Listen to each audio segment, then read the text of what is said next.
বারবার এসআইয়ের ফর্ম ভুল করবেন না। ভুল করার আগে অবশ্যই দেখে নিন সম্পূর্ণ ভিডিওটি বাংলায় হলেও কিন্তু আপনাকে ইংলিশে পূরণ করতে হবে। বাংলা শুধুমাত্র বোঝাবার জন্য করা হয়েছে। বর্তমানে আপনার কাগজপত্রে যা লেখা আছে সেই অনুযায়ী পূরণ করবেন। জন্ম তারিখ, আধার নাম্বার যদি থাকে দেবেন, না থাকলে দিতে হবে না। মোবাইল নাম্বার অবশ্যই দেবেন। বাবা বা অভিভাবক যিনি তার নাম, বাবা বা অভিভাবকের ভোটার নাম্বার যদি থাকে দেবেন, না থাকলে দিতে হবে না। মায়ের নাম, মায়ের ভোটার নাম্বার যদি থাকে দেবেন, না হলে থাকলে দিতে হবে না। স্বামী বা স্ত্রীর নাম, বিবাহিত পুরুষ হলে স্ত্রী এবং বিবাহিত মহিলা হলে স্বামীর নাম, স্বামী বা স্ত্রীর ভোটার নাম্বার যদি থাকে দেবেন, না থাকলে দিতে হবে না। দেখে এখানে যে হলুদ অংশটি আছে, যাদের নাম 2002 সালের লিস্টে আছে তারাই লিখবেন। তারা এই লিস্টে তথ্য দেবে, সেই লিস্টের সমস্ত তথ্য কিন্তু আপনারা দিতে হবে। আপনার নামের পাশেই সব লেখা আছে, দেখবেন 2002 সালের লিস্ট অনুযায়ী এগুলি দেবেন।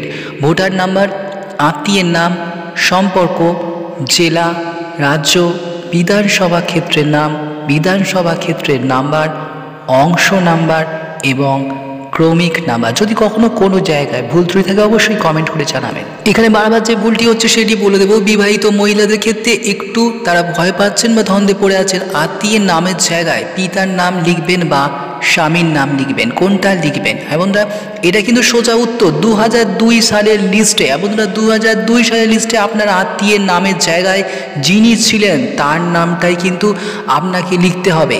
স্বামী থাকলে স্বামীর নাম হবে, পিতা থাকলে পিতার নাম হবে। আবার বলছি 2002 সালের লিস্টে যার নাম আছে আপনার ভোটার কার্ডে, বাবার হোক স্বামীর হোক, সেই নামটি আপনাকে লিখতে হবে। কেননা ফর্মে পরিষ্কার লেখা আছে সর্বশেষ SIRA নির্বাচক তালিকায় থাকা নির্বাচকের বিবরণ।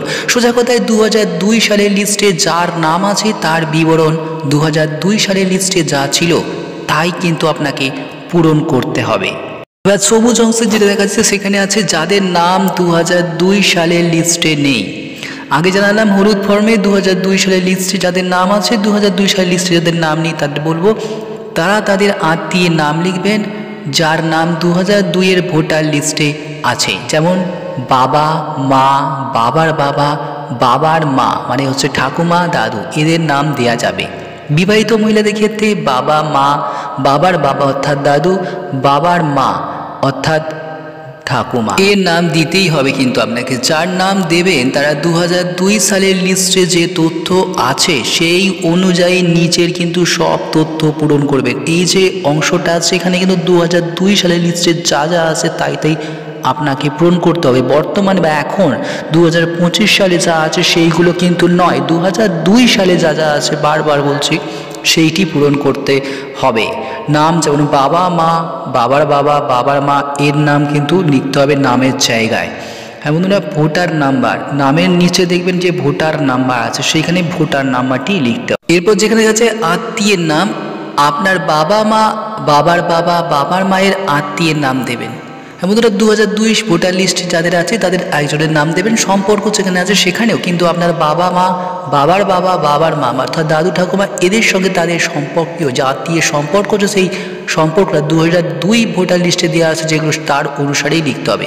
জেলা, রাজ্য, বিধানসভা ক্ষেত্রের নাম, বিধানসভা ক্ষেত্রের নাম্বার, অংশ নাম্বার এবং ক্রমিক নাম্বার, এগুলো পরপর আপনারা দেখতে হবে। সব বাংলায় লেখা আছে কিন্তু লিখতে হবে আপনাকে ইংলিশে।